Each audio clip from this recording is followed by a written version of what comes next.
സഹോദരങ്ങളെ,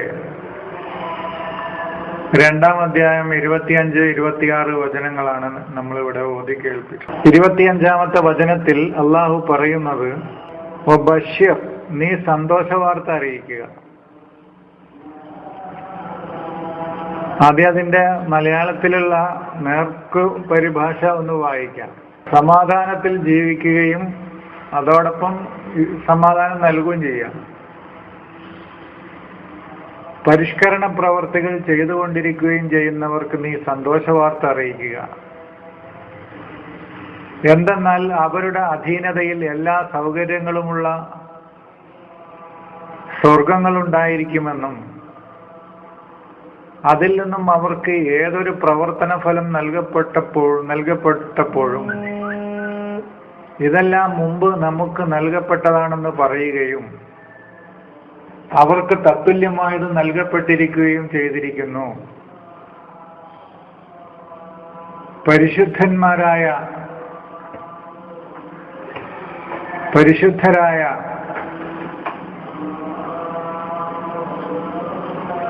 സുഹൃത്തുക്കൾ, സഹസമൂഹങ്ങൾ അവർക്കവിടെയുണ്ടായിരിക്കുമെന്നും അതിൽ അവർ ശാശ്വതരായിരിക്കുമെന്നും എന്ത് ചെയ്യണമെന്നാണ് ആദ്യം പറഞ്ഞ്, നിങ്ങൾ സന്തോഷ വാർത്ത അറിയിക്കണം. ഇനി നമുക്കൊന്ന് വിശദീകരിക്കാം. ബഷീർ, മുകളിൽ പറഞ്ഞത് അള്ളാഹു മനുഷ്യർക്ക് അവതരിപ്പിച്ചു കൊടുത്ത അവന്റെ സന്ദേശങ്ങൾക്ക് തത്തുല്യമായതൊന്നിനെ കൊണ്ടുവരാൻ അവർക്ക് ഒരിക്കലും കഴിഞ്ഞിട്ടുമില്ല. അവർക്ക് ഒരിക്കലും കഴിഞ്ഞിട്ടില്ലെങ്കിൽ ഇനി അവർക്ക് ഒരിക്കലും കഴിയുകയില്ല എന്ന് നമ്മൾ വിശദീകരിച്ചു കഴിഞ്ഞു. അതുകൊണ്ട് ഇതിനെ തള്ളിക്കളഞ്ഞു പോകുന്ന ആളുകളോട് സാധാരണക്കാരായ മനുഷ്യരും ദൈവത്തിന്റെ മാർഗത്തിൽ നിന്ന് വ്യതിചലിച്ച് ഹൃദയങ്ങൾ കഠിനമായി പോയ ഉന്നതരായ ആളുകളും ഇന്ധനമായി വർത്തിക്കുന്ന അഗ്നിയെ സൂക്ഷിക്കാൻ അവരോട് പറഞ്ഞു, നരകത്തെ സൂക്ഷിക്കാൻ അവരോട് പറഞ്ഞു. അത് സത്യത്തെ നിഷേധിക്കുന്നവർക്ക്, ഈ ധർമ്മത്തെ നിഷേധിക്കുന്നവർക്ക്, അള്ളാഹുവിന്റെ വചനങ്ങളെ നിഷേധിക്കുന്നവർക്ക്, അവന്റെ നിയമവ്യവസ്ഥയെ നിഷേധിക്കുന്നവർക്ക്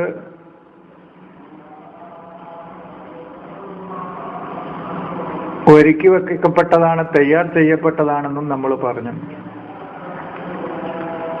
അപ്പൊ അതിനെ നിഷേധിക്കുന്നവർക്ക് അങ്ങനെ. എന്നാൽ അതുകൊണ്ട് നീ അവസാനിപ്പിക്കണ്ട, ഇതുകൂടി നീ ചെയ്യണമെന്നാണ് പറയുന്നത്. ബഷീർ, നീ സന്തോഷ വാർത്ത അറിയിക്കണം. അവിടെ നമ്മൾ പറഞ്ഞു, മുമ്പത്തെ വചനത്തിൽ ഉഇദ്ദത്ത്, അവർക്ക് തയ്യാറാക്കപ്പെട്ടു കഴിഞ്ഞിരിക്കുന്നു എന്നാണ്. ആ അഗ്നി ഇവിടെ തയ്യാർ ചെയ്യപ്പെട്ട് കഴിഞ്ഞിരിക്കുകയാണ്. എപ്പോൾ അതിനു വേണ്ടിയുള്ള പ്രവർത്തനങ്ങൾ ഉണ്ടാവുന്നുവോ അപ്പോൾ അവൻ ആ അഗ്നിയുടെ ആളായി മാറും, നരകത്തിന്റെ വക്താവായി മാറും. അതിനുശേഷമാണ് ബഷീർ, നീ സന്തോഷ വാർത്ത അറിയിക്കുക. ബഷറ യുബഷിറു, അതിന്റെ കൽപ്പനക്രിയയാണ് ബഷീർ എന്നുള്ളത്. ബഷറ യുബഷിറു, ബഷീർ, നീ സന്തോഷ വാർത്ത അറിയിക്കുക. ഗുഡ് ന്യൂസ്, നല്ല വാർത്തകൾ അവരോട് നീ പറഞ്ഞു കൊടുക്കുക, അവർക്ക് അറിയിച്ചു കൊടുക്കുക. ആർക്ക്? അല്ലദീന, ഒരു കൂട്ടർക്ക്, ആമനു, അവർ സമാധാനം നൽകിയിരിക്കുന്നു. അവര് സമാധാനത്തിലാണ് ജീവിക്കുന്നത്. ശാന്തവും സമാധാനവുമായ ജീവിതത്തിൽ ഒരു മനുഷ്യൻ എത്തിപ്പെട്ടാൽ അത്തരം ആളുകൾക്ക്, അവരുടെ സമൂഹത്തിനും അവരുടെ സാന്നിധ്യം പോലും മറ്റുള്ളവർക്ക് സമാധാനം നൽകുന്നതാണ്. അവരുടെ ഓരോ വാക്കുകൾ പോലും മറ്റുള്ളവർക്ക് സമാധാനം നൽകത്തക്ക രൂപത്തിലായിരിക്കും. അവർ തന്നെ ശാന്തിയിലും സമാധാനത്തിലുമാണ്. അവർക്ക് വിഷമങ്ങളില്ല, പ്രയാസങ്ങളില്ല. അവരുടെ മനസ്സിനെ അശാന്തിയുണ്ടാക്കുന്ന ഒന്നും അവരുടെ മനസ്സിനെ ബാധിക്കുകയില്ല. അവരിൽ നിന്നുണ്ടാകുന്ന ഓരോ വാക്കുകളും ഓരോ വാക്കുകൾ കൊണ്ടും പ്രവർത്തനങ്ങൾ കൊണ്ടും മറ്റുള്ളവർക്ക് ശാന്തിയും സമാധാനവും നൽകുന്നതായിരിക്കും. ഇന്നത്തെ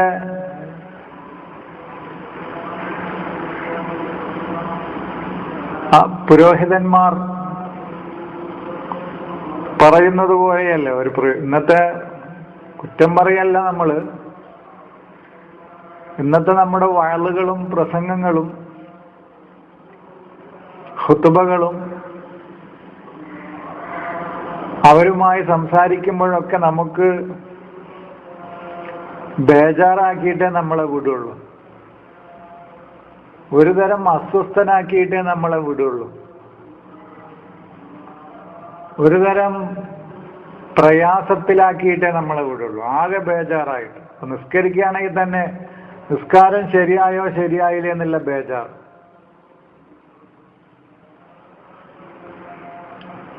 പല നോമ്പനുഷ്ഠിക്കുകയാണെങ്കിലോ പല പട്ടിണി എടുക്കുകയാണെങ്കിലോ അതും ബേജാർ. മറ്റേതെങ്കിലും ആചാരങ്ങളോ അനുഷ്ഠാനങ്ങളോ ചെയ്യുകയാണെങ്കിൽ ഓരോന്നും മനുഷ്യനെ ആകെ ബേജാറാക്കിയിട്ടും അസ്വസ്ഥനാക്കിയിട്ടും അശാന്തിയിലാക്കിയിട്ടേ വിടുള്ളൂ. വയലാണെങ്കിലും ഖുതുബയാണെങ്കിലും പൊതുപ്രസംഗമാണെങ്കിലും പാതിരാ വയലുകളാണെങ്കിലും ഒക്കെ തന്നെ മനുഷ്യന്റെ ജീവിതത്തിൽ ശാന്തിയും സമാധാനവും നൽകത്തക്ക രൂപത്തിലുള്ള ഒരു വർത്തമാനം ഉണ്ടാവില്ല. എന്തിനധികം ഒരു വിവാഹവേളയിൽ വരെ മനുഷ്യന് സന്തോഷം നൽകേണ്ട വാർത്തകളോ സംസാരങ്ങളോ അല്ല ഉണ്ടാകുക. അവിടെ വരെ ഖബറിലെ ഇടിയും പരലോകത്തിലെ ഇടിയും ഖബറിൽ വരുന്ന തേളുകളുടെയും പാമ്പുകളുടെയും മലക്കുകളുടെയും ഭീകരമായ അവസ്ഥകളും അള്ളാഹുവിനെ കുറിച്ച് അള്ളാഹു എന്ന് പറയുന്നത് ഒരു ഭീകര സത്വമായിട്ട് ഭീകരമായ എന്തോ ഒരു വസ്തുവായിട്ട് ഭീകരനായ ഒരു ആളായിട്ട് എന്തോ ഒന്നായിട്ടാണ് അവതരിപ്പിക്കുക തന്നെ. നീ ഇതൊക്കെ ചെയ്താലും അത് ശരിയായില്ല, ഇത് ശരിയായില്ല, അങ്ങോട്ട് നോക്കിയത് ശരിയായില്ല, ഇങ്ങോട്ട് നോക്കിയത് ശരിയായില്ല, ദിക്ർ ശരിയായില്ല, തസ്ബീഹ് ശരിയായില്ല, വിരല് ചൂണ്ടിയത് ശരിയായില്ല, കൈ കെട്ടിയത് ശരിയായില്ല,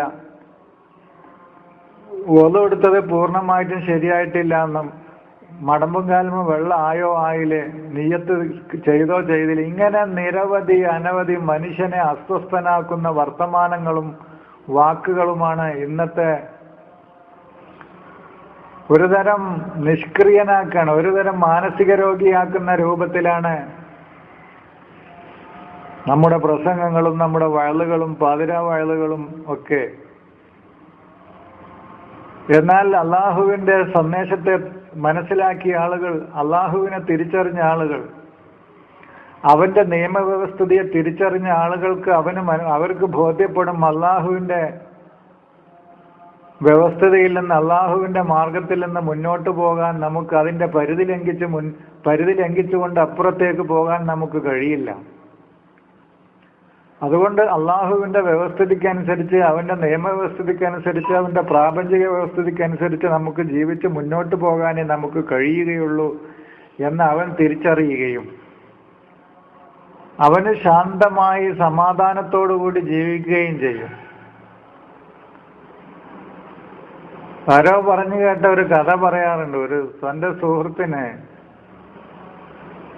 ഒരു വ്യക്തിയോട് മറ്റൊരാള് അയാൾ മരണാസന്നമായി മരണത്തോടെ ഏകദേശം അടുത്ത് കിടക്കുകയാണ്. മരിക്കും ഏകദേശം ശരീരമൊക്കെ ശുഷ്കിച്ച് എല്ലും തോലുമൊക്കെ ആയിരിക്കുന്ന വ്യക്തിയോട് നമുക്ക് ഇങ്ങനെ ഡൽഹിയിലുണ്ട് അല്ലെങ്കിൽ അമേരിക്കയിലുണ്ട് എന്ന് ഒരു ഡോക്ടറുണ്ട്, അയാളെ പോയി കണ്ടാൽ നിന്റെ രോഗത്തിന് ശമനം കിട്ടും എന്ന് അദ്ദേഹത്തോട് പറഞ്ഞപ്പോൾ അയാൾ പറഞ്ഞൊരു മറുപടി പറയുന്നുണ്ട് ഒരു കഥയിൽ. അതായത്, താങ്കൾ എന്നോട് ഡൽഹിക്ക് അല്ലെങ്കിൽ അമേരിക്കയിലേക്ക് അല്ലെങ്കിൽ ബ്രിട്ടനിലേക്ക് പോകാൻ പറയുന്ന താങ്കൾ അവിടുത്തെ ആളുകൾ ആരും മരിക്കാറില്ലേ എന്നൊരു ചോദിക്കുന്നുണ്ട്. ഞാനീ പറഞ്ഞതുകൊണ്ട് ഉന്നതമായ ചികിത്സകൾ തേടി പോകണ്ടെന്നോ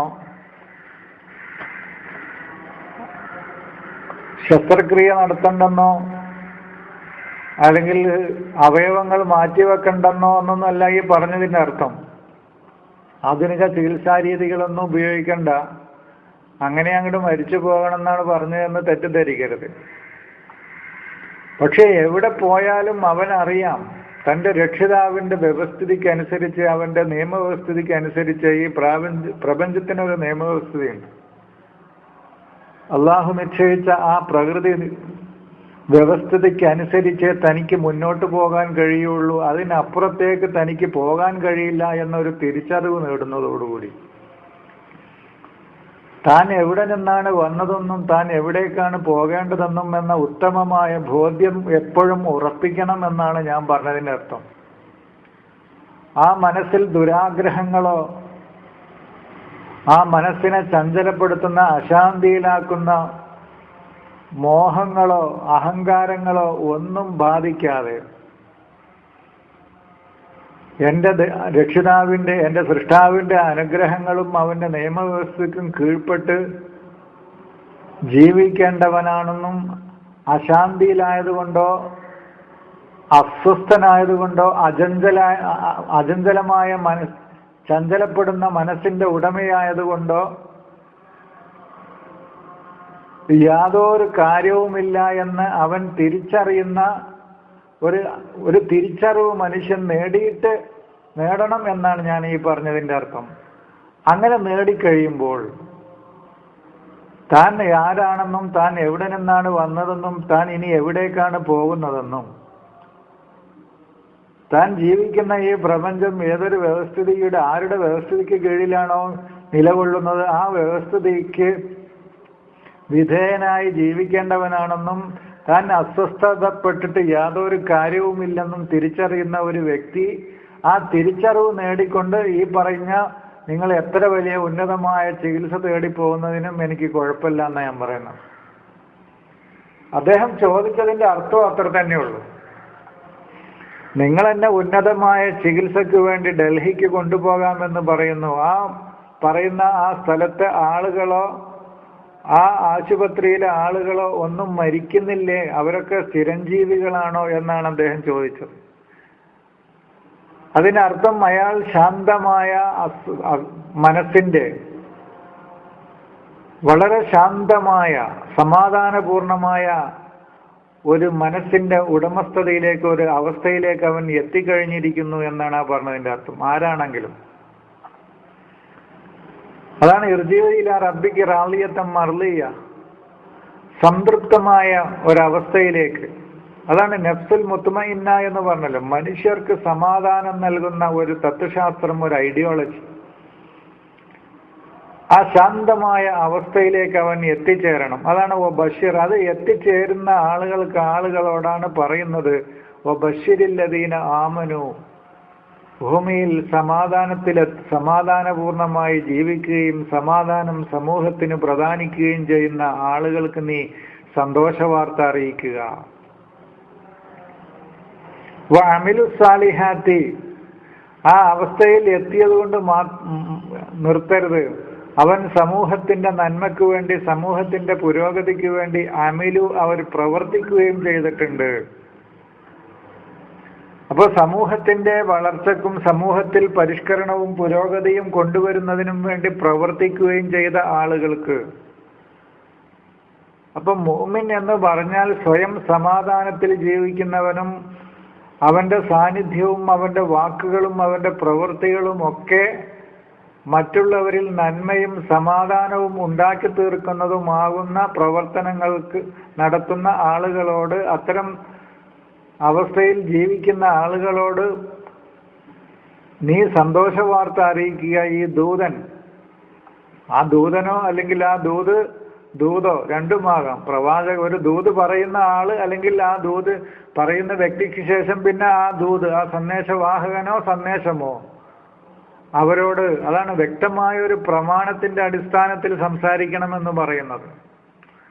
ആ പ്രമാണം കൊണ്ടുവന്ന വ്യക്തിയോ അല്ലെങ്കിൽ അദ്ദേഹത്തിന് ശേഷം ആ പ്രമാണമോ ലോകത്തോട് പറയണം, മനുഷ്യ, സമാധാനത്തിൽ നീ ജീവിക്കുകയും നിന്റെ സാന്നിധ്യവും നിന്റെ വാക്കുകളും നിന്റെ പ്രവർത്തനങ്ങളും മറ്റുള്ളവർക്ക് സമാധാനം പ്രൊവൈഡ് ചെയ്യുകയും നൽകുകയും ചെയ്യുകയും സമൂഹത്തിന്റെ നന്മക്കും പുരോഗതിക്കും അവരുടെ ഇസ്ലാഹ് പരിവർത്തനത്തിനും വേണ്ടി പ്രവർത്തിക്കുകയും ചെയ്യുന്ന ആളുകൾക്ക് ഉണ്ട് എന്ന് നീ സന്തോഷ വാർത്ത അറിയിക്കുക. അന്ന, തീർച്ചയായും. അമില എന്ന് പറഞ്ഞ ആമനയ്ക്ക് നമ്മൾ വിശദീകരിച്ചതാണ്, അല്ലദീനൊക്കെ നമ്മൾ വിശദീകരിച്ച് കഴിഞ്ഞതാണ്. അമിന, യഅ്മനു അതിന്റെ അഫ്വാല രൂപത്തിലാക്കുമ്പോഴാണ് ആമന എന്ന് പറയുന്നത്. ആമന മൂന്നാമത്തെ രൂപം ആമനു. അവർ സമാധാനത്തിൽ ജീവിക്കുന്നവരാണ്, സമാധാനം പ്രൊവൈഡ് ചെയ്യുന്നവരുമാണ്. അത് വാക്കുകൊണ്ടാകാം, സാമീപ്യം കൊണ്ടാകാം, പ്രവർത്തനങ്ങൾ കൊണ്ടാകാം. എന്നിട്ട് അമിലു സ്വാലിഹാത്തി, സ്വലഹ എന്ന് പറഞ്ഞാൽ നന്നാക്കി തീർക്കുക, പരിവർത്തിപ്പിച്ചെടുക്കുക, നേരാക്കിയെടുക്കുക എന്നൊക്കെയാണ് അർത്ഥം. അപ്പൊ സമൂഹത്തെ പരിവർത്തിപ്പിക്കുന്നതിനും നേരാക്കിയെടുക്കുന്നതിനും അവരെ പുരോഗതിയിലേക്ക് കൊണ്ടുവരുന്നതിനും ആവശ്യമായ പ്രവർത്തനങ്ങൾ ചെയ്യുകയും ചെയ്ത ആളുകൾക്ക് നീ സന്തോഷ വാർത്ത അറിയിക്കണം. അന്ന, തീർച്ചയായും.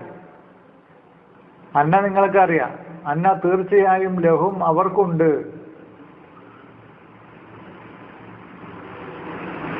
ലക്ക, നിനക്കുണ്ട്. ലഹും, അവർക്കുണ്ട്. ജന്നാത്തിൻ, സ്വർഗീയമായ ജീവിതം, ഉന്നതമായ ജീവിതം, ഉന്നതമായ അവസ്ഥ. ആ അവസ്ഥയിൽ എങ്ങനെയാണ്? തെജ്രീമിൻ തഹ്തിഹൽ അൻഹാറു, താഴ്ഭാഗത്തു കൂടി എന്ന് പറഞ്ഞാൽ അവരുടെ കീഴിൽ നദികൾ ഒഴുകും, അല്ലെങ്കിൽ നല്ല പ്രകാശമാനമായിരിക്കും എന്നൊക്കെ പറഞ്ഞാൽ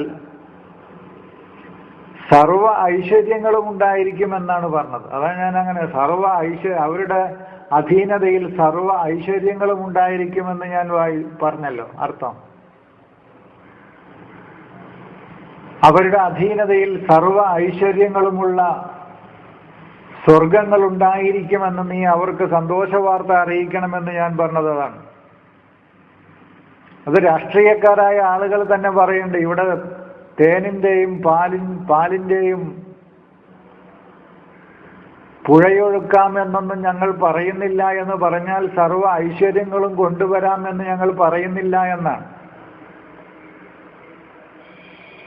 ഒരു ഐശ്വര്യത്തിന്റെ ചിഹ്നമായിട്ട് ആളുകൾ കാണാറുള്ളതും അതാണ്. താഴ്ഭാഗത്തുകൂടി അരുവികൾ ഒഴുകുന്ന തോട്ടങ്ങളാണ് സാധാരണ കാണാറുള്ളത്. എന്ന് പറഞ്ഞാൽ അതൊരു പ്രതീകാത്മകമായി വെക്കുന്നതാണ്. അതാണെന്നുള്ള അർത്ഥത്തിനല്ല. സർവ ഐശ്വര്യങ്ങളുടെയും ആരാമങ്ങൾ. ജന്നത്ത് എന്ന് പറഞ്ഞാൽ തിന്മകൾ മൂടപ്പെട്ട നന്മകൾ മാത്രം പ്രതിഫലിക്കുന്ന ജീവിതം. അങ്ങനെ അർത്ഥമുണ്ട്. അങ്ങനെ വിശദീകരിച്ച പണ്ഡിതന്മാരുണ്ട്. ജന്നത്ത് എന്ന് പറഞ്ഞാൽ, ജന്ന എന്ന് പറഞ്ഞാൽ മൂടി വെച്ചു എന്നാണ്. മജ്നൂൻ എന്ന് പറഞ്ഞാൽ മനുഷ്യന്റെ ബുദ്ധിയെ മൂടുന്ന ഒരു അവസ്ഥാവിശേഷം ഒരു വ്യക്തിയിൽ വരുമ്പോൾ അവൻ മജ്നൂനാണ്.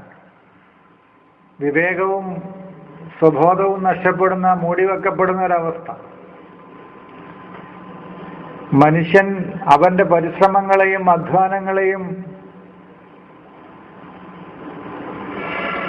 ഒക്കെ വിനിയോഗിക്കേണ്ടതിനെ കുറിച്ചാണ് ഇവിടെ അള്ളാഹു പറയുന്നത്. അങ്ങനെ വിനിയോഗിക്കുമ്പോൾ, അവൻ ശാന്തിയിലും സമാധാനത്തിലുമാകുമ്പോൾ അവന്റെ മനസ്സിൽ നിന്ന് ഒരു തിന്മകളും പുറത്തു വരില്ല. അവനിൽ ക്രോധങ്ങൾ ഉണ്ടാവില്ല, അതിമോഹങ്ങൾ ഉണ്ടാവുകയില്ല, അഹങ്കാരം ഉണ്ടാവുകയില്ല. അതായത് ചീത്ത ചിന്തകളാണ്, ചീത്തയായ തിന്മയായ ഒരു ചിന്തകളോ പ്രവർത്തനങ്ങളോ അവന്റെ മനസ്സിൽ നിന്ന് വരികയില്ല. അതൊക്കെ മൂടപ്പെട്ട സർവ ഐശ്വര്യങ്ങളുടെയും ഒരു അവസ്ഥ അവർക്കുണ്ടായിരിക്കും, ഒരു ജീവിതം അവർക്കുണ്ടായിരിക്കുമെന്ന് നീ അവർക്ക് സന്തോഷ വാർത്ത അറിയിക്കുക എന്നാണ് അള്ളാഹു പറയുന്നത്. മനുഷ്യൻ അങ്ങോട്ടോടി ഇങ്ങോട്ടോടി ആകെ ബേജാറായി വിഷമിച്ച് ഞാൻ പറഞ്ഞല്ലോ, നേരത്തെ പറഞ്ഞൊരു ഉദാഹരണം പറഞ്ഞല്ലോ, ആ അവസ്ഥയിൽ തന്നെ അവന്റെ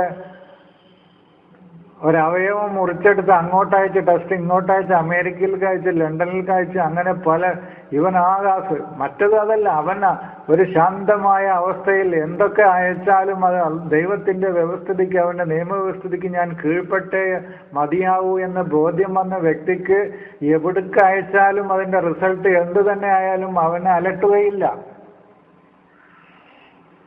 അവന്റെ മനസ്സിനെ അത് അസ്വസ്ഥമാക്കുകയില്ല. അതാണ്, അവനിൽ അതിമോഹങ്ങൾ ഉണ്ടാവുകയില്ല, അഹങ്കാരം ഉണ്ടാവുകയില്ല, തൻ്റേതാണ് ഇതെന്നല്ല, ഈ ദുനിയാവ് മുഴുവൻ തൻ്റേതാണെന്നുള്ള ഒരു ചിന്ത അവനുണ്ടാവുകയില്ല. മറിച്ച് താൻ ദൈവത്തിൽ നിന്ന് വന്നവനാണെന്നും ആ ദൈവത്തിലേക്ക്, ആ അള്ളാഹുവിലേക്ക് തിരിച്ചു പോകേണ്ടവനാണെന്നും, ഇവിടെയുള്ള തൻ്റെ ജീവിതത്തിൽ അവൻ ഏതൊരു വ്യവസ്ഥിതിക്കാണോ എന്നെ വിധേയപ്പെടുത്തിയിട്ടുള്ളത് ആ വ്യവസ്ഥിതിക്കനുസരിച്ച് തനിക്ക് പോകാൻ കഴിയുകയുള്ളൂ എന്നും, ഈ തിരിച്ചറിവ് നേടിയ മനുഷ്യൻ, അവനില് ഒരു മനുഷ്യന്റെ മനസ്സിന് രോഗാതുരമാക്കുന്ന വ്യാധി വരുത്തുന്ന, അവന്റെ മനസ്സിന്റെ വ്യാധിക്ക് കാരണമാവുന്ന ചിന്തകളോ പ്രവർത്തനങ്ങളോ ഒന്നുമില്ലാതെ അതൊക്കെ മൂടപ്പെട്ട ഐശ്വര്യം നിറഞ്ഞ സുഭിക്ഷതയുടെ ഐശ്വര്യത്തിന്റെ ഒരു ജീവിതം അവർക്ക് ഉണ്ടായിരിക്കുമെന്നാണ് അള്ളാഹു വാഗ്ദാനം ചെയ്യുന്നത്. ആ സന്തോഷ വാർത്ത നീ അവർക്ക് അറിയിച്ചു കൊടുക്കണം. അതല്ലെങ്കിൽ മുകളിലത്തെ വചനത്തിൽ പറഞ്ഞ നരകമായിരിക്കും അവരുടെ ജീവിതം. അവർക്ക് നരക ജീവിതമായിരിക്കും നയിക്കേണ്ടി വരിക. ഈ ലോകത്തായാലും ഇനി മരണാനന്തരം ഒരു ജീവിതമുണ്ടെങ്കിൽ അവിടെയും, മരണാനന്തര ജീവിതത്തിലും നരകമായിരിക്കും. മനുഷ്യനെ കരയിപ്പിക്കുന്നതെന്തോ അതാണ് നരകം എന്ന് പറയാറുണ്ട്. നരനെ കരയിപ്പിക്കുന്ന, അവന്റെ മനസ്സിനെ അസ്വസ്ഥമാക്കുന്ന, അവന്റെ മനസ്സിനെ സ്വസ്ഥത കൊടുക്കാത്ത, ശാന്തി കൊടുക്കാത്ത, സമാധാനം കൊടുക്കാത്ത, അവന്റെ മനസ്സിൽ സദാ കരച്ചിൽ ഉണ്ടാക്കി തീർക്കുന്നത് എന്തോ അതാണ് നരകം എന്ന് പറയുന്നുണ്ട് ഈ ചില വേദങ്ങളിലൊക്കെ. നരനെ കരയിപ്പിക്കുന്നത് നരകമാണെന്ന്. സമാധാനമില്ലാത്ത ജീവിതം, സംഘർഷഭരിതമായ ജീവിതം, അശാന്തി നിറഞ്ഞ ജീവിതം, രക്തപങ്കിലമായ ജീവിതം, ഒരു ശാന്തിയും സമാധാനം ഉണ്ടാവില്ല. അവർക്ക് അങ്ങനെയായിരിക്കും. അത് ഈ ലോകത്താണെങ്കിലും നാളെ പരലോകത്തിലാണ്. അപ്പൊ അങ്ങനത്തെ ഒരു അങ്ങനത്തെ ഇത് പ്രവർത്തിക്കുന്ന ആളുകൾക്ക്, അപ്പൊ ഞാൻ പറഞ്ഞത് ജന്നത്ത് എന്ന് പറഞ്ഞാൽ അങ്ങനെ ഒരു അർത്ഥവും കൂടി ഉണ്ട് എന്ന് നമ്മൾ മനസ്സിലാക്കണമെന്നാണ്. ഞാൻ സൂചിപ്പിച്ചത് അത്തരം രൂപത്തിലായിരിക്കണം നമ്മുടെ ഈ വേദ വായനകളും വേദ ക്ലാസ്സുകളും ഖുർആൻ പഠന ക്ലാസ്സുകളും പിന്നെ നമ്മുടെ ഖുതുബകളും നമ്മുടെ വയലുകളുണ്ടെങ്കിൽ വയലുകളുമൊക്കെ ആ രൂപത്തിലായിരിക്കണം. മനുഷ്യന് ശാന്തി നൽകണം. അത് കേട്ടാൽ തന്നെ ഒരു സമാധാനം ഉണ്ടായിരിക്കണം. താൻ ആരാണെന്ന്, നശ്വരമായ താൻ, താൽക്കാലികമായ താൻ, ഇവിടെ എന്നെന്നും നിലനിൽക്കുന്ന അള്ളാഹുവിന്റെ സമ്പത്തിന്റെ പിറകെ പോയിട്ട് അതിവിടെ പിന്നെ നിൽക്കുകയും താൻ ഇവിടെ നിന്ന് പോവുകയും ചെയ്യും. അതുകൊണ്ട് അതിനെ അധ്വാനിക്കുകയും പരിശ്രമിക്കുകയും അത് നേടുകയും ചെയ്യുമ്പോഴും, അത് അധ്വാനിക്കണം, പരിശ്രമിക്കണം, സമൂഹത്തിന്റെ പുരോഗതിക്ക് വേണ്ടി പരിശ്രമിക്കുകയും പണിയെടുക്കുകയും ചെയ്യണം. ഒരു സാമൂഹിക സാമ്പത്തിക വ്യവസ്ഥിതി, നല്ല ഒരു വ്യവസ്ഥിതിയുടെ കെട്ടിപ്പടുത്ത് ശാന്തമായ ഒരു അവസ്ഥ ഇവിടെ ഉണ്ടാക്കാനുള്ള പരിശ്രമങ്ങളൊക്കെ ചെയ്യണം. അങ്ങനെയൊക്കെ ചെയ്യുമ്പോഴും അള്ളാഹുവിന്റെ നിയമവ്യവസ്ഥിതിക്ക് അപ്പുറത്തേക്ക് തനിക്ക് പോകാൻ കഴിയില്ല എന്നുള്ള ഒരു തിരിച്ചറിവ് നേടിക്കൊണ്ട് സമാധാനത്തിന്റെയും ശാന്തിയുടെയും ഒരു ജീവിതത്തിലേക്ക്, അവസ്ഥയിലേക്ക് അവൻ കടന്നു വരണം. അങ്ങനെ വന്ന ആളുകൾക്ക് ജന്നാത്തായിരിക്കുമെന്നാണ് അള്ളാഹു പറയുന്നത്. ഞാൻ അതാ പറഞ്ഞത്, ജന്നത്ത് എന്ന് പറഞ്ഞാൽ തിന്മകൾ, അവന്റെ മനസ്സിൽ നിന്ന് തിന്മകളൊന്നും പുറത്തു വരാത്ത, അത് രണ്ടും മനസ്സിലുണ്ട്, പക്ഷെ ആ തിന്മകളെ അവൻ ഒളിപ്പിച്ചു വെക്കണം, മൂടി വെക്കണം. അങ്ങനത്തെ ഒരു അവനുണ്ടാവും. അതാണ് തെജിരി, ഒഴുകിക്കൊണ്ടിരിക്കും. ജന്നാത്തിൻ തെജിരി, തെജിരി എന്ന് പറഞ്ഞാൽ ഒഴുകുക, മിൻ തഹത്തിഹ അൽ അൻഹാറു, അതിൻ്റെ താഴ്ഭാഗത്തുകൂടി അതിൻ്റെ കീഴിൽ അൽ-അൻഹാറു നദികൾ കീഴെ നദികൾ ഒഴുകിക്കൊണ്ടിരിക്കുന്ന ആരാമങ്ങൾ ഉണ്ടാവുന്നു എന്ന സർവ്വ ഐശ്വര്യങ്ങളുടെയും അവരുടെ കീഴിൽ സർവ്വ ഐശ്വര്യങ്ങളും കളിയാടുന്ന ഒരു ജീവിതാവസ്ഥ അവർക്ക് കൈവരും എന്നാണ് ആ പറഞ്ഞതിൻ്റെ അർത്ഥം. കുല്ലമാ റുസിക്കു അവർക്ക് നൽകപ്പെട്ടപ്പോഴൊക്കെ, അല്ലാഹു തുടർന്ന് പറയാം, കുല്ല എന്ന് പറഞ്ഞാൽ എല്ലാം എന്ന് പറയും, കുല്ലുൻ എല്ലാം, കുല്ലമാ എല്ലായ്പ്പോഴും, റുസിക്കു നൽകപ്പെട്ടപ്പോൾ എപ്പോഴൊക്കെ നൽകപ്പെട്ടോ അപ്പോഴൊക്കെ, മിൻഹ ആ ഐശ്വര്യങ്ങളിൽ നിന്ന്, മിൻ സമറത്തിൻ ഫലങ്ങൾ, അവർക്ക് പ്രവർത്തനങ്ങൾക്ക് റിസ്കൻ ഒരു നൽകപ്പെടൽ, റസക്ക എന്ന് പറഞ്ഞാൽ സപ്ലൈ ചെയ്തു, വിതരണം ചെയ്തു, നൽകപ്പെട്ടു എന്നൊക്കെയാണ് അർത്ഥം. ഇവര് റുസിക്കാന്ന് കേൾക്കുമ്പോഴത്തേന് അപ്പോഴത്തിന് ഭക്ഷണം റിസ്ക്കാക്കാണ്, വയറ്റിലേക്ക് കൊണ്ടുപോകേണ്ട സാധനമാണെന്നുള്ള അപ്പൊ വെറുതെ ധരിക്കുകയാണ്. അവന്റെ എല്ലാം അള്ളാഹുവിന്റെ റിസ്ക്കാണ്, അവന്റെ ബുദ്ധി റിസ്ക്കാണ്, അവന്റെ ശരീരം അള്ളാഹുവിന്റെ റിസ്ക്കാണ്, ഈ പ്രപഞ്ചത്തിലെ സർവവും അള്ളാഹുവിന്റെ റിസ്ക്കാണ്. പ്രവർത്തനങ്ങളുടെ സമ്രത്ത് ഫലം അതാണ്. സമ്രത്ത് എന്ന് കേൾക്കുമ്പോഴത്തേനും വരും, അതേപോലെ അപ്പത്തിന് ഈ തിന്നണ പഴമാണ് ഓർമ്മ വരിക.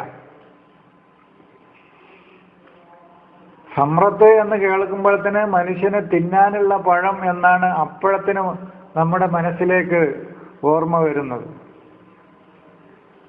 സമറത്തിൻ എന്ന് പറഞ്ഞാൽ ഫ്രൂട്ട് എന്ന് പറയുമ്പോൾ, ഫലം എന്ന് പറയുമ്പോൾ അവർ ചെയ്ത ഈ സമാധാനം നൽകുകയും സമൂഹത്തിന്റെ സംസ്കരണത്തിനു വേണ്ടി, സമൂഹത്തിന്റെ പരിവർത്തനത്തിനു വേണ്ടി, സമൂഹത്തിന്റെ നന്മയ്ക്ക് വേണ്ടി പ്രവർത്തിക്കുകയും ചെയ്തപ്പോൾ ഐശ്വര്യപൂർണമായ ഒരു ജീവിതത്തിലേക്ക് അവർ എത്തിച്ചേരും. ആ എത്തിച്ചേർന്ന ജീവിതത്തിൽ അവരുടെ പ്രവർത്തനങ്ങൾക്കുള്ള ഓരോ റിസൾട്ടുകളും ഓരോ ഫലങ്ങളും അവർക്ക്, ഓരോ ഫ്രൂട്ടുകളും അവർക്ക് നൽകപ്പെട്ടപ്പോഴൊക്കെ കാലു അവർ പറഞ്ഞു. ഇവിടെ കുറച്ച് വിശദീകരിക്കാനുണ്ട്, ഇവിടെ അല്പം വിശദീകരിക്കാനുണ്ട് എന്ന് പറയാനുള്ള കാരണം,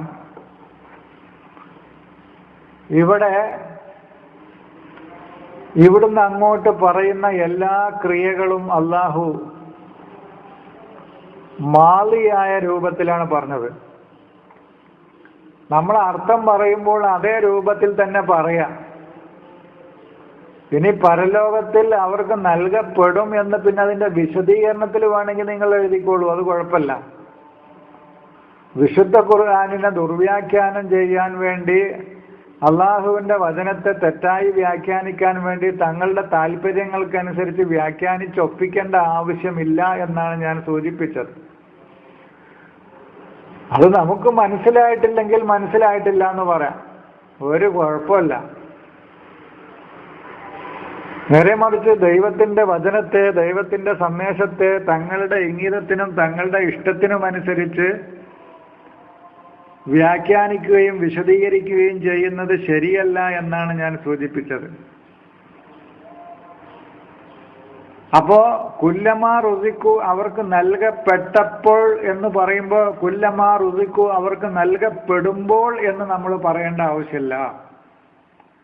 അത് അർത്ഥം പരിഭാഷ അങ്ങനെ എഴുതിയിട്ട് അതിന്റെ വ്യാഖ്യാനത്തിൽ നമുക്ക്, വിശദീകരണത്തിൽ നമുക്ക് എഴുതാം.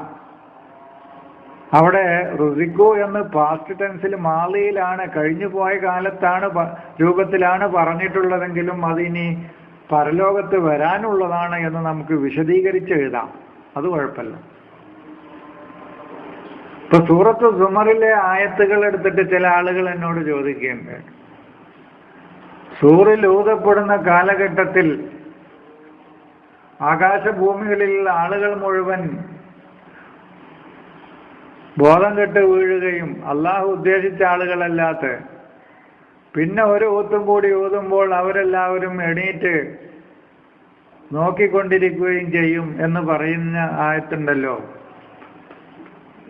എന്ന് ചില ആളുകൾ എന്നോട് ചോദിക്കുകയുണ്ടായി. അവിടെ ഞാൻ പറഞ്ഞതുപോലെ ഉഫിഖ ഫിസ്സൂരി, മനുഷ്യനെ ഷെയ്പ്പ് ചെയ്താൻ, മനുഷ്യനെ രൂപപ്പെടുത്തിയെടുക്കാനുള്ള ഒരു തത്വസംഹിത ഏതാണോ ആ തത്വസംഹിത അവനിൽ എൻലൈറ്റ് ചെയ്യപ്പെട്ടപ്പോൾ, അവനിൽ പ്രകാശിപ്പിക്കപ്പെട്ടപ്പോൾ, അവനിൽ ഊതിക്കത്തിക്കപ്പെട്ടപ്പോൾ ഒരു മനുഷ്യനായി സൂറത്ത് എന്ന് പറഞ്ഞ ചിത്രം എന്നാണ്, രൂപം, ഫോട്ടോ. നമ്മള് ഫോട്ടോ കോപ്പിയൊക്കെ എടുക്കൂല, സൂറത്ത്. ഒരു മനുഷ്യനെ അതേപോലെ ഷേപ്പ് ചെയ്യാന്നാണ് അതിന്റെ അർത്ഥം. അപ്പോൾ ഫോട്ടോ കോപ്പി എടുക്കുമ്പോൾ അപ്പോൾ അതാണ് സവ്വറ എന്ന് പറഞ്ഞ ഷേപ്പ് ചെയ്തെന്ന, രൂപപ്പെടുത്തിയെന്ന സൂറത്ത്.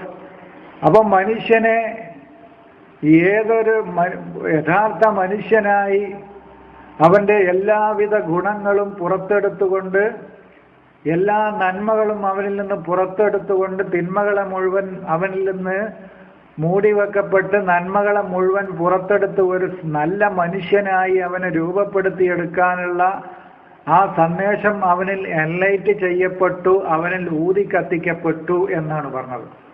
പെട്ടു എന്ന് പറയുമ്പോൾ നമ്മൾ പെട്ടു എന്ന് തന്നെ പറഞ്ഞാൽ മതി.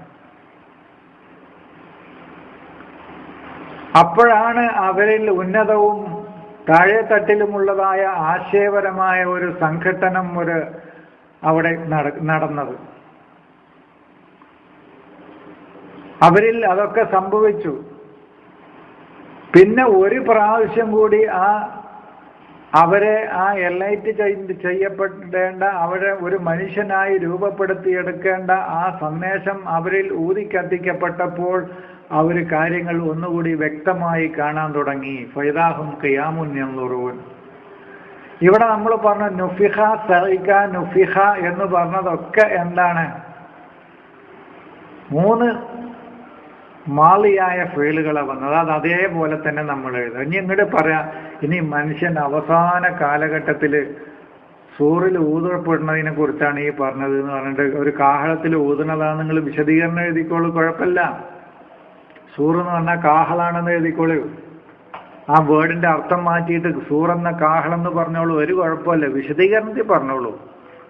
അല്ലാതെ ഖുർആനിൽ എവിടെയും സൂറെന്ന കാഹളം എന്നില്ല. നുഫിഖ എന്ന് പറഞ്ഞാൽ തന്നെ എൻലൈറ്റ്മെന്റ് ചെയ്യപ്പെട്ടു എന്നാണ്. അത് ഞാൻ ഒരിക്കൽ നിങ്ങൾക്ക് വിശദീകരിച്ച് തന്നിട്ടുണ്ടല്ലോ, ദുൽഖർനൈനിയുടെ സംഭവം പറയുമ്പോൾ. ദുൽഖർനൈനിയുടെ സംഭവം സൂറത്ത് അൽ കഹ്ഫിൽ പറയുമ്പോൾ ആത്തൂനി സുബറൽ ഹദീദ് എന്ന് പറയുന്നുണ്ട്.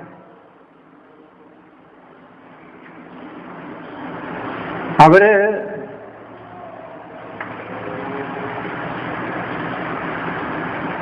ഹത്താ ഇദാ ബലഗ ബൈന സദ്ദൈനി വജദ മിൻ ദൂനിഹിമാ ഖൗമൻ ലാ യഖാദൂന യഫ്ഖഹൂന ഖൗല എന്ന് പറഞ്ഞല്ലോ.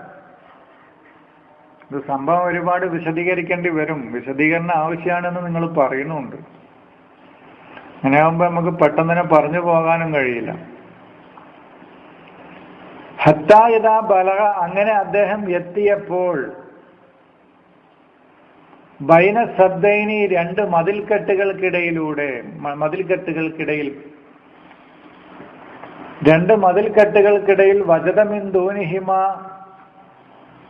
ആ 2ന്റെയും കീഴിൽ അദ്ദേഹം കണ്ടു ഖൗമൻ, ഒരു ജനതയെ, ലാ യകാദൂന, അവർ ആകാറായിട്ടില്ല, യഫ്ഖഹൂന, ഗ്രഹിക്കാറായിട്ടില്ല, ഖൗല, അള്ളാഹുവിന്റെ വചനം. അവർക്ക് സംസാരിക്കാൻ കഴിയില്ല എന്നുള്ളതൊക്കെ നിങ്ങൾ എഴുതിക്കോളൂ, പക്ഷെ അതിനൊന്നും അതിൽ പറ്റിയ പദങ്ങളില്ല എന്നാണ് എൻ്റെ അഭിപ്രായം. ഖുർആനെ എന്തിനങ്ങനെ ദുർവ്യാഖ്യാനം ചെയ്യണമെന്ന് എനിക്ക് മനസ്സിലാകാം. സംസാരിച്ചാൽ തിരിയാത്ത ഒരു ജനത അവിടെ ഉണ്ടായിരുന്നു. അത് മറ്റേ ചൈനയിലെ വൻമതിലാണ്. അവർക്ക്, ചൈനക്കാർക്ക് സംസാരിച്ച വ്യക്തമാകാത്ത സംസാരമാണ് അവിടെ എന്നൊക്കെ എങ്ങനെയൊക്കെ വ്യാഖ്യാനിച്ചുണ്ടാക്കിയതെന്ന് എനിക്കറിയില്ല. നമ്മൾ ഈ സദ്ദൈനി ഏതാണെന്ന് നമ്മൾ വിശദീകരിച്ചിട്ടുണ്ട്. ഖുർആനാണ് ഖുർആനെ വിശദീകരിക്കുക, നമ്മളല്ല. ആ 2 ഖുർആൻ ആശയപരമായ, ഖുർആൻ ഞാൻ പറഞ്ഞല്ലോ ആശയപരമായിട്ടാണ് ഖുർആനിനെ മനസ്സിലാക്കേണ്ടതെന്ന്, പദാർത്ഥപരമായിട്ടല്ല. പദാർത്ഥപരമായിട്ട് ഈ മതിൽക്കെട്ടുകൾ കണ്ടപ്പോഴാണ് അത് ഭൂമിയിൽ ഏതോ മതിൽക്കെട്ടാണെന്ന് തെരഞ്ഞു പോകേണ്ടി വന്നത്. അവസാനം കണ്ടെത്തിയത് ചൈനയിലൊരു മതിലുണ്ടെന്ന് അതാകാന്ന. ഇത് ആ രണ്ട് മതിലുകൾക്കിടയിൽ ഒരു ജനത എത്തി നിൽക്കുന്നതായിട്ട് അദ്ദേഹം അവിടെ എത്തിയപ്പോൾ മനസ്സിലാക്കി എന്ന് പറഞ്ഞാൽ, അത് നമ്മൾ പറഞ്ഞു, വജഅൽനാ മിൻ ബൈനി ഐദീഹിം സദ്ദൻ വമിൻ ഖൽഫിഹിം സദ്ദ. അവന്റെ മനസ്സിന്റെ നന്മയിലേക്ക്, മനസ്സിന്റെ സത്യത്തിലേക്ക്, അവന്റെ ദൈവികമായ സത്യത്തിലേക്ക്, അള്ളാഹുവിന്റെ സത്യത്തിലേക്ക്, ഈ പ്രാപഞ്ചിക നിയമവ്യവസ്ഥയിലേക്ക്, അള്ളാഹുവിന്റെ ദീനിലേക്ക് എത്തിപ്പെടാൻ കഴിയാതെ മുന്നിലും പിന്നിലും മതിൽക്കെട്ടുകളായിട്ട് രണ്ട് മതിൽക്കെട്ടുകൾ നാം നിശ്ചയിച്ചിട്ടുണ്ട് എന്ന് അല്ലാഹു സൂറത്ത് യാസീനിൽ പറയുന്നുണ്ട്. അപ്പൊ ആ മതിൽക്കെട്ടുകൾക്ക് കീഴിൽ കിടക്കുന്ന ഒരു ജനതയെ അദ്ദേഹം കണ്ടു. ലാ യകാദൂന യഫ്ഖഹൂന. ഫഖഹ യഫ്ഖഹു എന്ന് പറഞ്ഞാൽ ഗ്രഹിക്കുക എന്നാണ്. ഫിഖ്ഹ്. ഉലൈക ലഹും ഖുലൂബുൻ ഉലൈക കൽ അൻആമി ലഹും ഖുലൂബുൻ ലാ യഫ്ഖഹൂന ബിഹാ. കണ്ടോ? കൽബ് കൊണ്ടാണ്, അല്ലാതെ നാവ് കൊണ്ടല്ല. യഫ്ഖഹു. ലാ യകാദൂന യതകല്ലമൂന ഖൗല എന്നാണെങ്കിലും ശരി, അവർ വാക്കുകൾ സംസാരിക്കാറായിട്ടില്ല എന്നാണെങ്കിൽ ശരി. ഇത് ഖൗലം മിർ റബ്ബിർ റഹീമാണ്. അവരുടെ രക്ഷിതാവിങ്കൽ നിന്നുള്ള സന്ദേശത്തെ ഗ്രഹിക്കാൻ അവിടത്തേക്ക് എത്തിയിട്ടില്ല. അവിടേക്ക് എത്താതെ ഒരു മതിൽക്കെട്ടിൽ ഉഴലുന്ന ഒരു മതിൽക്കെട്ടിന്റെ രണ്ട് മതിൽക്കെട്ടുകളിന്റെ ഇടയിൽപ്പെട്ട് ഞെരുങ്ങുന്ന ഒരു ജനതയെ അദ്ദേഹം കണ്ടപ്പോൾ, ഞാൻ നുഫിഹ വിശദീകരിച്ചാൽ പിന്നെ ഒരുപാട് പോവുകയും ചെയ്യും. അപ്പൊ ഇനി നമുക്ക് അൽബക്കറിൽ തന്നെ വരാം. അപ്പൊ നുഫിഹ, അവിടെ ഇനി അവിടുന്ന് കുറച്ച് ആയത്തുകൾ വന്നിട്ട് അവര് രക്ഷപ്പെടുത്തി തരണം, ഞങ്ങളെ സഹായിക്കണം, ഞങ്ങളെ ഇവിടുന്ന് ഒന്ന് രക്ഷപ്പെടുത്തി തരണം എന്നൊക്കെ പറഞ്ഞു. അപ്പോഴാണ് പറഞ്ഞത്, ആത്തൂനി, നിങ്ങൾ എനിക്ക് കൊണ്ടുവന്ന് തരിക, സുബറൽ ഹദീദ്, വളരെ ശക്തമായ, വൻസൽനാ അലൈക്കൽ കിതാബ വൽ മീസാന വൽ ഹദീദ് ഉണ്ടല്ലോ അവിടെ പറഞ്ഞു. നിങ്ങൾക്ക് ഞാനൊരു ഹദീദ് ഇറക്കി തന്നിക്കണം. ഫീഹി ബൗസുൻ ഷദീദ് എന്ന് പറഞ്ഞല്ലോ ഒരായത്തിൽ. അപ്പൊ അള്ളാഹു ഹദീദ് ഇറക്കി തന്ന, ബസറുക്കൽ യൗമ ഹദീദ് എന്ന് പറഞ്ഞല്ലേ, ഇന്ന് നിങ്ങളുടെ കാഴ്ചപ്പാടുകൾ ഒക്കെ നല്ല ഹദീദായിരിക്കും, നല്ല ഷാർപ്പായിരിക്കും, നല്ല മൂർച്ചയുള്ളതായിരിക്കും, കാര്യങ്ങൾ വ്യക്തമായി നിങ്ങൾക്ക് കശഫ്ന അങ്ക ഗിതാഅക ഫബസറുക്കൽ യൗമ ഹദീദ് എന്ന് പറഞ്ഞു. അത്തരം ഒരു കാലഘട്ടത്തിൽ മനുഷ്യൻ എത്തിച്ചേർന്ന പിന്നെ അവന്റെ കാഴ്ചപ്പാടുകളൊക്കെ പിന്നെ ശരിയാകായി. പിന്നെ അതിന് കാഴ്ചപ്പാട് ശരിയാകാതെ ഇനി പിന്നെ അവന് മുന്നോട്ട് പോകാൻ കഴിയില്ല. കാരണം അത്രയും ഒരവസ്ഥ, ആ അവസ്ഥയിൽ എന്താന്ന് പിന്നെ അവിടെ വിശദീകരിക്കുക. അപ്പൊ നമ്മൾ പറയുന്ന ഹദീദ് പറയാനാണ്. ഹത്താ ഇദാ ബലഗ സദഫൈനി ഫഅൻഫുഖു ഫീഹി ഖാല ഉൻഫുഖു ഹത്താ ഇദാ ജഅലഹു നാറൻ. അങ്ങനെ അത് അല്ലാഹുവിന്റെ അത് ഒരു വെളിച്ചമായി അവരിൽ കത്തി. അതൊക്കെ പിന്നെ വിശദീകരിക്കണം. അപ്പോൾ അവിടെ ഉൻഫുഖു എന്ന് പറഞ്ഞാൽ ആ സമൂഹത്തിൽ ആ സുബറുൽ ഹദീദ്, ശക്തമായ അള്ളാഹുവിന്റെ സബൂറുകൾ, ഏടുകൾ, സുബർ ഏടുകൾ ഒക്കെ, അള്ളാഹുവിന്റെ സുവിശേഷങ്ങൾ, സങ്കീർത്തനങ്ങൾ ഒക്കെ അവിടെ അവർക്ക് വായിച്ച് കേൾപ്പിച്ച് അവരിൽ പ്രകാശിപ്പിച്ച് ഒരു പ്രകാശമാനമാക്കി തീർക്കേണ്ട കാര്യത്തെക്കുറിച്ചാണ് അവിടെ പറയുന്നത്. അപ്പൊ നുഫിഖ ഫിസ്സൂരി എന്ന് പറയുന്നത് അതാണ്. അപ്പൊ ഈ വചനത്തിൽ 3 കഴിഞ്ഞു പോയ രൂപത്തിലാണ് പറഞ്ഞത്. അപ്പൊ ഞാൻ പറഞ്ഞത് കുല്ലമാ റുസിക്കു എന്ന് പറഞ്ഞാൽ നൽകപ്പെട്ടപ്പോഴൊക്കെ എന്നാണ്. നീ ഇതേ സൂറത്ത് സുമറിൽ തന്നെ പിന്നെ തൊട്ടടുത്ത വചനത്തിൽ പറഞ്ഞ അശ്റക്കത്തിൽ അർളു ബിനൂരി റബ്ബിഹ, അവരുടെ രക്ഷിതാവിന്റെ, അവരുടെ ആ ഭൂമിയുടെ രക്ഷിതാവിന്റെ പ്രഭ കൊണ്ട് അത് ഭൂമി പ്രകാശമാനമായി എന്ന് പറഞ്ഞാൽ അവിടുത്തെ ജനങ്ങൾക്ക് അതിന്റെ വെളിച്ചം കിട്ടി എന്നാണ് അതിൻ്റെ അർത്ഥം. അപ്പൊ അശ്റക്കത്തിൽ അർളു, ആ ഭൂമിയിൽ ദൈവത്തിന്റെ വെളിച്ചം ഉദിച്ചു. അശ്റക്ക യുശിരിക്കൂന്നല്ല, പരലോകത്തിൽ അവന്റെ രക്ഷിതാവിന്റെ പ്രകാശം ഭൂമിയിൽ ഉദിക്കുന്നല്ല. പരലോകത്ത് ഭൂമിയിൽ ഉദിച്ചിട്ട് എന്താ കാര്യം എന്നൊന്നും എനിക്കറിയില്ല. അതൊന്നും എന്നോട് ചോദിക്കണ്ട. അതങ്ങനെ അർത്ഥം എഴുതിയവരോട് മാത്രം നിങ്ങൾ ചോദിച്ചാൽ. അശറക്കത്തിൽ അർളു, ഈ ഭൂമിയിൽ നിന്ന് ആ ഭൂമിയിൽ നിവസിക്കുന്ന മനുഷ്യരിൽ ആ നാടിന്റെ രക്ഷിതാവിന്റെ എന്ന് പറഞ്ഞാൽ ആ നാട്ടിലെ ജനങ്ങളുടെ രക്ഷിതാവിന്റെ പ്രകാശം അവിടെ പൂരിതമായി, അതവിടെ പ്രകാശമാനമായി പ്രകാശിച്ചുദിച്ചുയർന്നു. ഉളിയൽ കിതാബു, അങ്ങനെ ഉദിച്ചപ്പോൾ അവരിൽ ദൈവത്തിന്റെ വേദം അവിടെ സംവിധാനിക്കപ്പെടുകയും അതവരിൽ നടപ്പിൽ അവരിൽ സെറ്റ് ചെയ്യുകയും ചെയ്തു.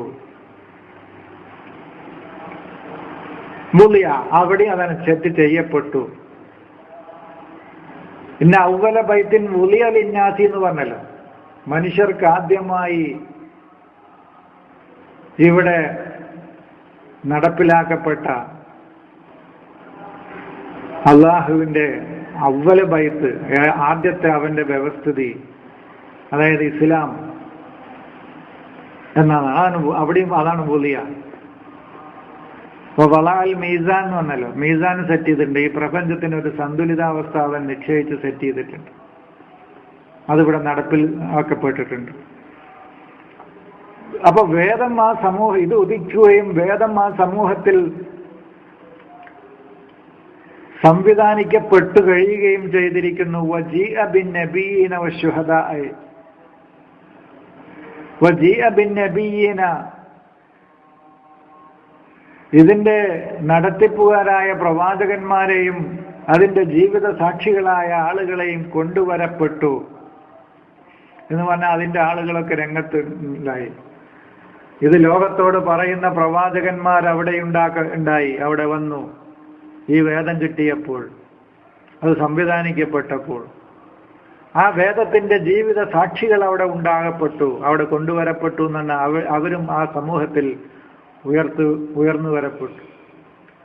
ഖുളിയ ബൈനഹും ബിൽ ഹഖി, അവർക്കിടയിൽ സത്യത്തിന്റെ യഥാർത്ഥ സത്യം എന്തെന്ന് വിധിക്കപ്പെട്ടു, തീരുമാനിക്കപ്പെട്ടു. സത്യവും അസത്യവും തമ്മിൽ കൂടിക്കലർന്ന ഒരവസ്ഥയാവിശേഷം അവരിൽ ഉണ്ടായിരിക്കുന്നു. ഇപ്പോൾ അവർക്ക് പരമമായ എന്താണെന്ന് അവരിൽ തീരുമാനിക്കപ്പെട്ട് കഴിയുകയും ചെയ്തു. മറ്റത് അവ്യക്തമായ ഒരു അവസ്ഥാവിശേഷമായിരുന്നു അവരുടെ മനസ്സുകളിൽ.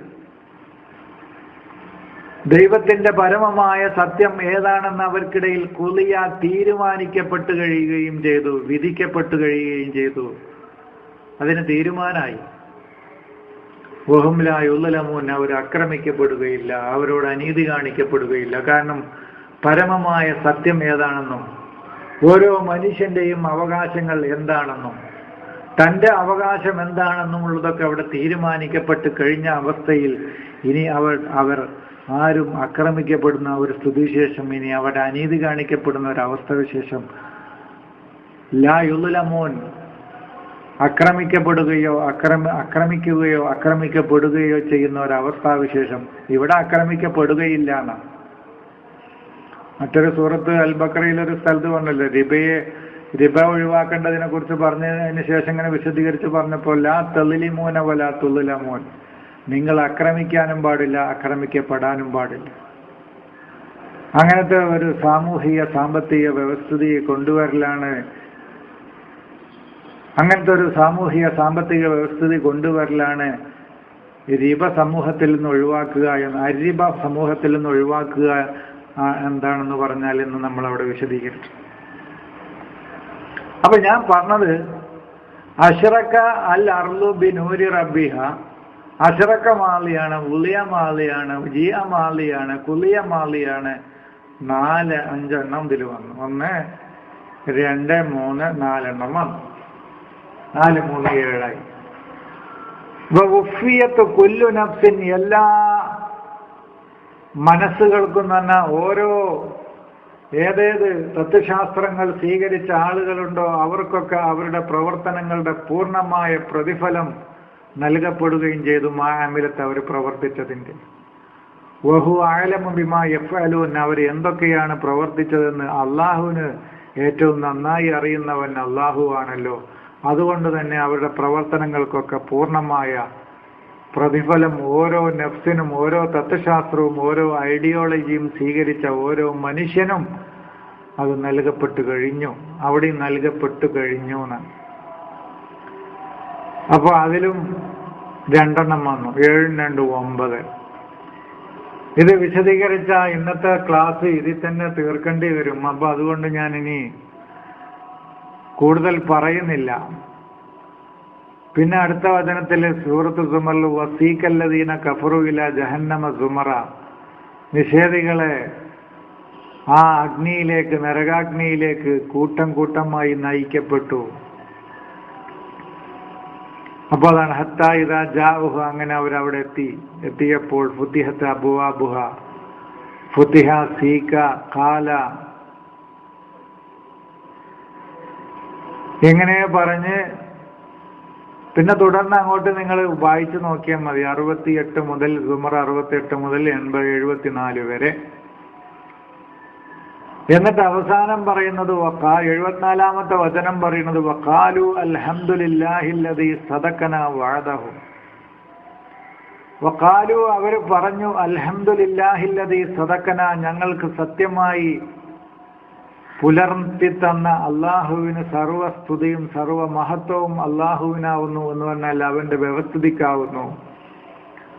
അള്ളാഹുവിന്റെ വ്യവസ്ഥിതി, അള്ളാഹുവിന്റെ മാർഗനിർദ്ദേശങ്ങൾ, അവന്റെ ദീന്, അവന്റെ നിയമവ്യവസ്ഥിതികൾ ഞങ്ങൾക്ക് ഇവിടെ സത്യമാക്കി പുലർത്തി തന്നിരിക്കുന്നു. അതുകൊണ്ട് അതിനാകുന്നു സർവ മഹത്വവും വഅദഹു, അതിന്റെ വാഗ്ദാനം. ഇതനുസരിച്ച് ജീവിച്ചാൽ ഉന്നതമായ ഒരു ജീവിത വ്യവസ്ഥിതിയിലേക്ക് നിങ്ങൾ എത്തിപ്പെടുമെന്ന് വസീകല്ലദീന ഇത്തഖൗ റബ്ബഹും മിനൽ ജന്നത്തി സുമറ എന്ന് പറഞ്ഞല്ലോ. അതിനുശേഷമാണ് ഈ ആയത്ത് പറയുന്നത്. അതുകൊണ്ടാണ് ആ ജന്നത്തിൽ അവർ എത്തിപ്പെട്ടിരിക്കുകയാണ്. തിന്മകളൊക്കെ മൂടപ്പെട്ട ജന്നത്ത് നന്മകളാൽ പ്രകാശിതമായ മനസ്സിന്റെ ഉടമകളായി അവർ ഉന്നതമായ ഐശ്വര്യപൂർണമായ ഒരു ജീവിതത്തിലേക്ക് അവർ എത്തിപ്പെട്ടിരിക്കുന്ന ആ അവസ്ഥയിലാണ് അവർ ഈ പറയുന്നത്. ദൈവം അള്ളാഹു അവന്റെ വാഗ്ദാനം ഞങ്ങൾക്ക് സത്യമാക്കി തന്നിരിക്കുന്നു എന്ന് പറഞ്ഞാൽ അവന്റെ വ്യവസ്ഥിതി അതനുസരിച്ച് ജീവിച്ചപ്പോൾ ഞങ്ങൾക്ക് ഐശ്വര്യപൂർണമായ ജീവിതം ഞങ്ങൾക്ക് കിട്ടിയിരിക്കുന്നു. അതുകൊണ്ട് അതിനാവുന്നു സർവ മഹത്വവും. അതിന്റെ മഹത്വമാണ് ഇവിടെ സ്ഥാപിക്കേണ്ടതെന്നും അവർ പറഞ്ഞു. വഔറസനൽ അർള, ഈ നാടിനെ ഞങ്ങൾക്ക് അനന്തരം തന്നിരിക്കുന്നു. നതബവ്വഉ മിനൽ ജന്നത്തി, ഇവിടെ തിന്മകളെ മുഴുവൻ ഇല്ലാതാക്കി നന്മകളുടെ ഒരു ലോകം, ഒരു സ്വർഗം ഒരുക്കാൻ വേണ്ടി ഹൈസുനഷാവു ഞങ്ങൾ ഉദ്ദേശിക്കുന്നത് പോലെ.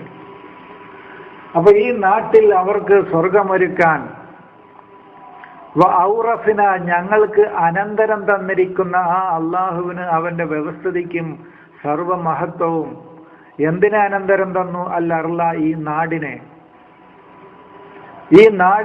നാടിനെ ഞങ്ങൾക്ക് അനന്തരം തന്നിരിക്കുന്നു. നതബവ്വഉ, ഞങ്ങൾക്ക് ഇവിടെ തയ്യാറാക്കാൻ, ബവ്വ താമസിക്കാൻ എന്നൊക്കെയാണ് ഇപ്പൊ എഴുതിയിട്ടുള്ളത്. അതൊന്നും ഇപ്പൊ ഞാൻ പറയുന്നില്ല. എങ്ങനെയാണ് അർത്ഥം കിട്ടിയതെന്നും എനിക്കറിയുന്നില്ല. നെസ്കുനു എന്നുള്ള അർത്ഥം നതബവ്വഉന് എങ്ങനെ കിട്ടിയെന്ന് അറിയില്ല. ഖുർആനില് നതബവ്വഉ ഇത് ബവ്വഇനാൽ ഇബ്രാഹിമ, ഇങ്ങനെ നിരവധി സ്ഥലങ്ങളിൽ വന്നിട്ടുണ്ട്. അവിടെയൊക്കെ താമസിക്കുക എന്നാണോ അവർ എഴുതിയിട്ടുള്ളതെന്ന് നോക്കിയാൽ മതി. ഞാൻ പറഞ്ഞത് വേണ്ട. ഇവിടുത്തെ ഏതെങ്കിലും പാരമ്പര്യ പരിഭാഷകൾ എടുത്തിട്ട് തബവ്വഉ എന്നൊക്കെ ഖുർആനിൽ ഈ ബാ വാ എന്ന ഈ റൂട്ടിൽ നിന്ന് നിരവധി സ്ഥലങ്ങളിൽ അതിന്റെ അടിസ്ഥാന അക്ഷരങ്ങൾ ബാ വാവ് അലിഫ്. ബവ എന്നതിൽ നോക്കിയാൽ നിങ്ങൾക്ക് തബവ്വ കിട്ടും. അല്ലാതെ തബവ്വ എന്ന താ എടുത്തിട്ട് നോക്കരുത്. നതബവ്വഉ എന്ന് പറയുമ്പോൾ ഞാൻ എടുത്തിട്ട് നോക്കരുത്. അപ്പൊ നോക്കി നിങ്ങൾക്ക് എത്ര തെരഞ്ഞാലും കിട്ടൂല. ബാ വാ എന്ന ബാവും വാവും അലിഫും വരുന്ന അവിടുന്ന് നോക്കിയാൽ ഈ നതബവ്വ കിട്ടും, യതബവ്വ കിട്ടും, തബവ്വ കിട്ടും. അങ്ങനെ കിട്ടുമ്പോൾ ആ വാചനങ്ങളൊക്കെ എടുത്ത് നമ്പർ നോക്കി പരിഭാഷ എടുത്ത് നോക്കിയിട്ട് നെസ്കുനു, ഞങ്ങൾ താമസിക്കുന്നു എന്നാണ് നിങ്ങൾ എഴുതിയിട്ടുള്ളത് നോക്കുക. അതല്ല ഒരുക്കുക, തയ്യാറാക്കുക എന്നാണോ അവർ എഴുതിയിട്ടുള്ളത് നോക്കുക. അപ്പൊ അവിടെയൊക്കെ അങ്ങനെ എഴുതിയിട്ട് ഇവിടേക്ക് എത്തിയപ്പോഴത്തേന് നെസ്കുനു ഞങ്ങൾ താമസിക്കുന്നു മിനൽ ജന്നത്തി സ്വർഗത്തിൽ നിന്നും ഹൈസു നശാവു ഞങ്ങൾ ഉദ്ദേശിക്കുന്ന സ്ഥലത്ത് എന്ന് എഴുതിയതിന്റെ ഉദ്ദേശം എന്താണെന്ന് നിങ്ങൾ ചിന്തിച്ചാൽ മതി. ഞാൻ പറയുന്നില്ല. എന്താണ് അതിന്റെ ഗൂഢ ലക്ഷ്യം എന്ന് നിങ്ങൾ ചിന്തിച്ചാൽ മതി. ഞാൻ പറഞ്ഞിട്ട് ഇനി അത് അധികമായി പോകണ്ട. നമുക്കതിന്റെ ശരിക്ക് പറയാം. ഔറസിനൽ അർള, ഈ നാടിനെ അള്ളാഹു നമുക്ക് അനന്തരം തന്നിരിക്കുന്നു. ആ അള്ളാഹുവിനും എന്ന് പറയുമ്പോൾ അവന്റെ വ്യവസ്ഥിതിക്കാവുന്നു സർവ്വ മഹത്വവും സർവ്വസ്തുതിയും അത് ഇവിടെ സ്ഥാപിക്കപ്പെടേണ്ടത് തന്നെയാണെന്ന് അവർ പറഞ്ഞു. നതബവ്വഉ ഞങ്ങൾ ഒരുക്കുന്നു മിനൽ ജന്നത്തി സ്വർഗീയ ജീവിതത്തിൽ നിന്നും ഹൈസു നശാവു ഞങ്ങൾ ഉദ്ദേശിക്കുന്ന രൂപത്തിൽ. ഫനിഅമ അജ്റുൽ ആമിലീൻ പ്രവർത്തിക്കുന്നവർക്ക് കിട്ടുന്ന പ്രതിഫലം എത്ര നല്ലതാണ്. നന്നായി പ്രവർത്തിച്ചാൽ നന്നായി കിട്ടും, നന്നായി പ്രാർത്ഥിച്ചാൽ എന്ന് പറഞ്ഞില്ല അല്ലേ? ഫനിഅമ അജ്റുൽ ആമിലീൻ, ആമിലീങ്ങൾക്ക് പ്രവർത്തിക്കുന്നവർക്ക് കിട്ടുന്ന പ്രതിഫലം എത്ര നല്ലതാണ്. അധ്വാനിക്കണം, പരിശ്രമിക്കണം, പ്രവർത്തിക്കണം. പ്രവർത്തിക്കുന്നതിനാണ് ഫലം കിട്ടുക. ആ ഫലമാണ് എത്ര നന്നായി തീരും. ആ ഫലം മോശമാണെങ്കിൽ ആ ഫലം ബീസയായിരിക്കും, എത്ര മോശമായിരിക്കും. പ്രവർത്തനങ്ങൾ മോശമാകുമ്പോൾ അതിന്റെ റിസൾട്ടും ബീസയായിരിക്കും. പ്രവർത്തനങ്ങൾ നന്നായി തീർന്നാൽ അതിന്റെ അജ്ർ നിയമയായിരിക്കും, എത്ര നന്നായി തീരും, നന്നായിരിക്കും. ഇതാണ് പറഞ്ഞത്. അപ്പൊ ഞാനിനി കൂടുതൽ വിശദീകരണത്തിലേക്ക് പോകുന്നില്ല. അപ്പോൾ എന്തിനാണ് നമ്മളില്ലാത്ത ഒന്ന് ദുർവ്യാഖ്യാനം ചെയ്ത് ഖുർആനിനെ എന്തിന് നമ്മൾ സഹോദരങ്ങളെ ദുർവ്യാഖ്യാനം ചെയ്യാം? എൻ്റെ സഹോദരങ്ങളോട് എനിക്ക് വിനീതമായി ചോദിക്കാനുള്ളത് അതാണ്. എന്തിനാണ് നമ്മൾ ഖുർആൻ ദുർവ്യാഖ്യാനം ചെയ്യുന്നത്? മറ്റേ പറഞ്ഞല്ലോ, സൂറത്ത് യാസീനിലും പറയണ്ടല്ലോ, ദൈവദൂതന്മാരായ കുറച്ചാളുകൾ അവരിലേക്ക് ഓടി വന്നു. അവരോട്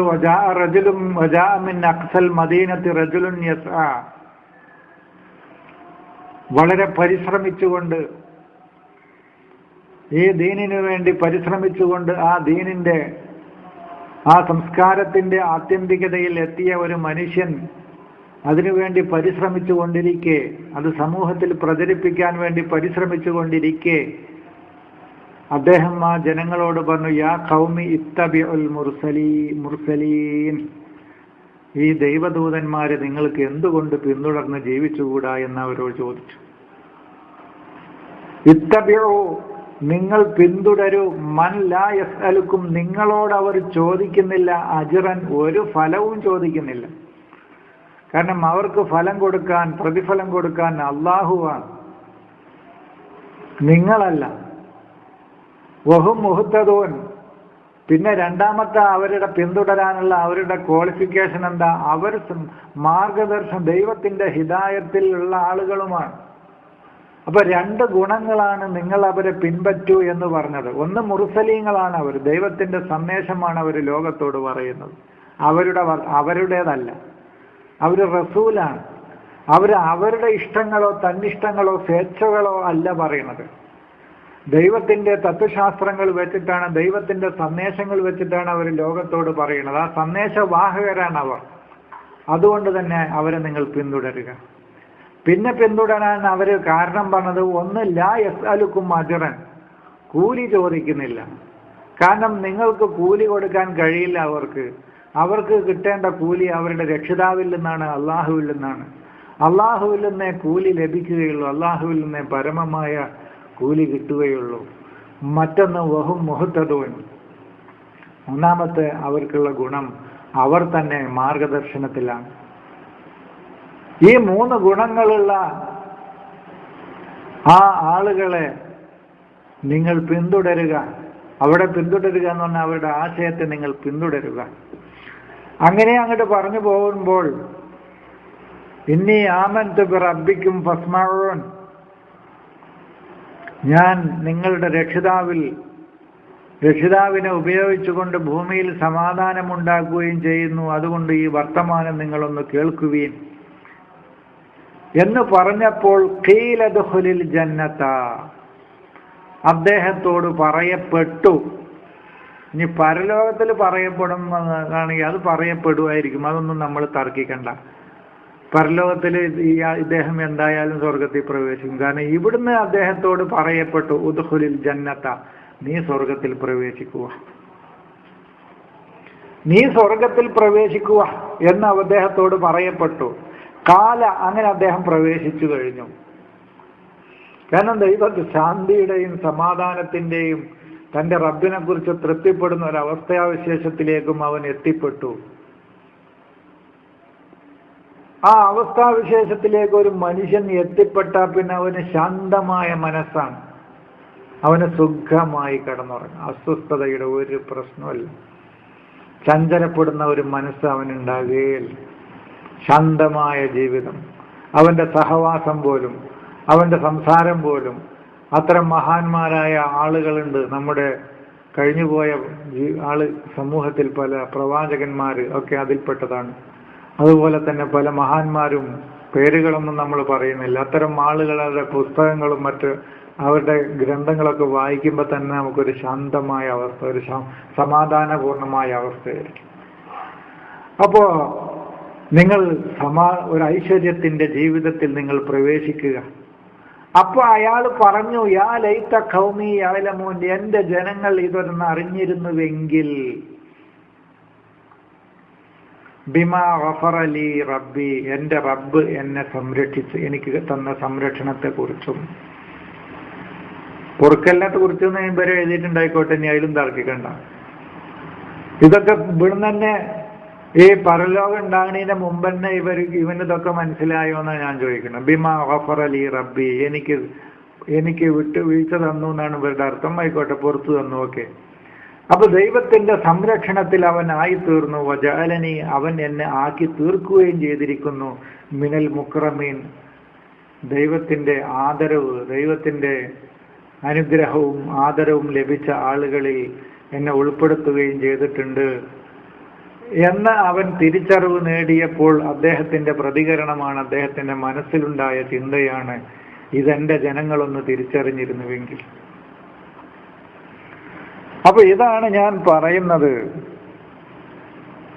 അപ്പോ ഖുർആനിൽ അങ്ങനെ തന്നെ എഴുതുക. നമ്മള് അദ്ദേഹത്തോട് പറയപ്പെട്ടു എന്ന് തന്നെ എഴുതാൻ, നമ്മൾ പറയപ്പെടുന്ന എഴുതണ്ട, യുക്കാലു എന്ന് എഴുതണ്ട. എന്തിനാണ് ഖുർആനെ തിരുത്തുന്നത്? എനിക്ക് അറിയാഞ്ഞിട്ട് ചോദിക്കും. നമ്മൾ പറയപ്പെട്ടു എന്ന് എഴുതി, എന്നിട്ട് വ്യാഖ്യാനത്തിൽ എഴുതുക, പരലോകത്തിൽ അദ്ദേഹം വരുമ്പോൾ ഇനി ഇങ്ങനെ പറയപ്പെടുന്ന എഴുതിക്കോളൂ.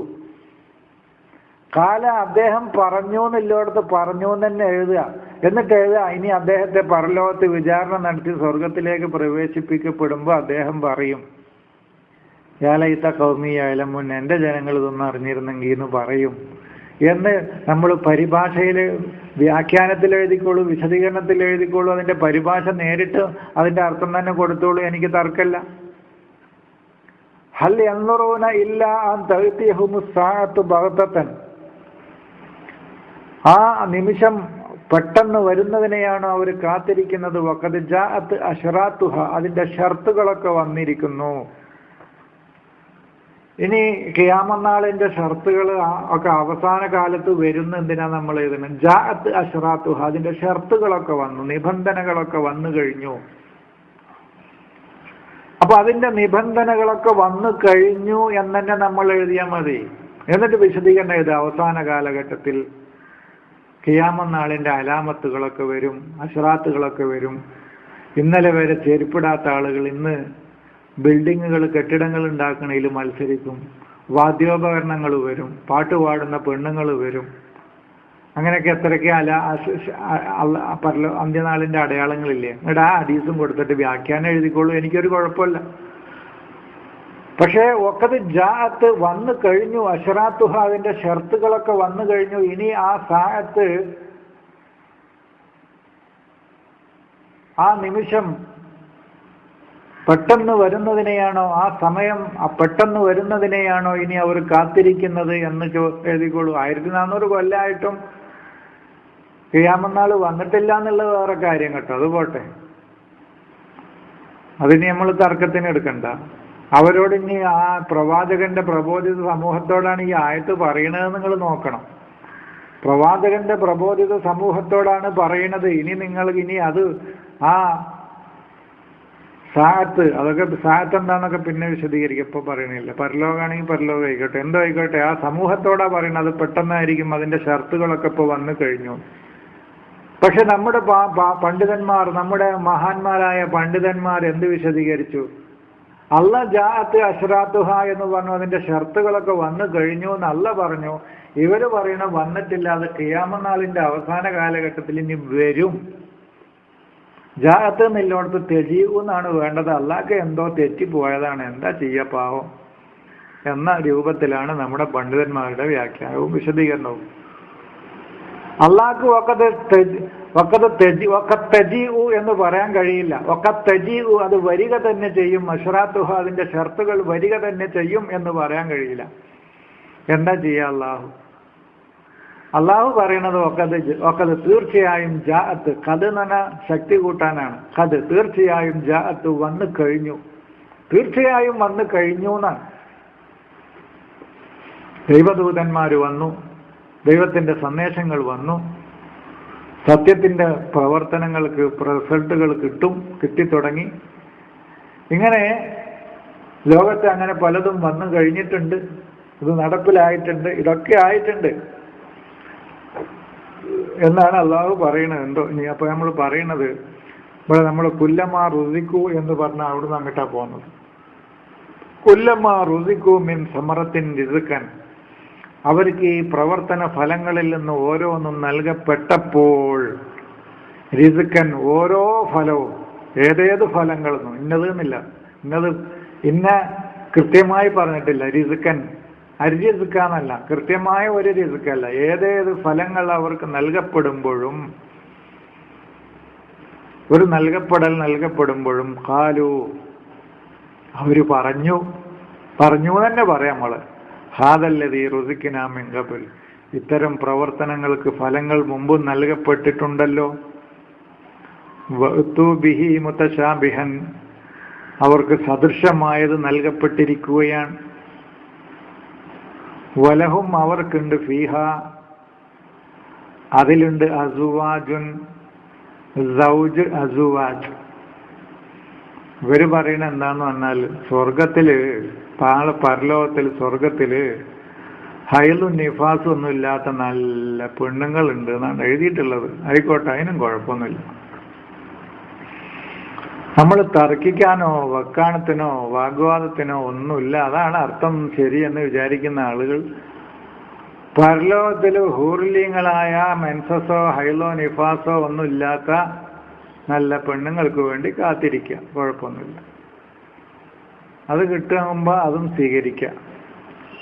വലഹും അവർക്ക് ഈ സ്വർഗീയമായ ജീവിതത്തിലുണ്ട് അസുവാജ്. അസുവാജ് എന്ന് പറഞ്ഞാൽ സഹസമൂഹങ്ങൾ, കൂട്ടുകാർ, സഹപാഠികൾ എന്നൊക്കെയാണ് അർത്ഥം. ശരിക്കും അസുവാജ് എന്ന് പറഞ്ഞാൽ ഇവരുടെ അർത്ഥപ്രകാരമാണെങ്കിൽ അത് ശരിയായ മുഹന്നത്തിന്റെ പദാണെങ്കിൽ മുതഹറാത്ത് എന്നാ പറയേണ്ടത്. അത് ഇവർക്ക് അറിയാഞ്ഞിട്ടൊന്നുമല്ല. അസുവാജ് എന്ന് പറഞ്ഞാല് അത് ആണും പെണ്ണും ഒക്കെ പെടാൻ പറ്റുന്ന ഒരു പദമാണ് എന്നുള്ളത് കൊണ്ടാണ് മുതഹറത്തുൻ എന്ന് പറഞ്ഞതെന്ന് ഇവർക്കറിയാം. നേരെ മറിച്ച് വെറും സ്ത്രീകൾ മാത്രം ഉദ്ദേശിക്കുന്നതാണെങ്കിൽ അത്തരം പദങ്ങള് മുതഹറാത്തുൻ എന്ന് പറഞ്ഞിട്ടാണ് അതിന്റെ വിശേഷണം പറഞ്ഞത്. അത് പോട്ടെ, അത് ഭാഷാപരമായ ചെറിയൊരു തർക്കമാണ്, അവിടെ നമ്മളിപ്പോ അങ്ങോട്ട് പോണില്ല.